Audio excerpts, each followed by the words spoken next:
या ठिकाणी मुळानगर सांगवी येथे आपण उभे आहोत आणि या ठिकाणी जो मुळशी धरणातून जो पाण्याचा विसर्ग 27,500 सुरू आहे त्याच्या अनुषंगाने पाण्याची पातळी वाढलेली विचारात घेऊन इथल्या जवळपास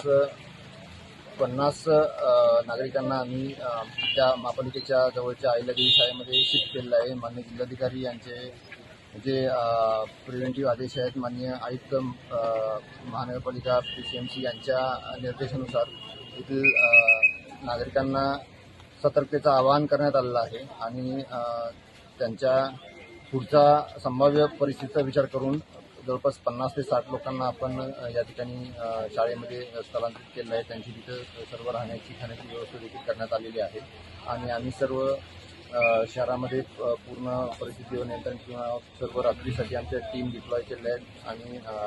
NDRF आणि यांच्याशी सुद्धा आम्ही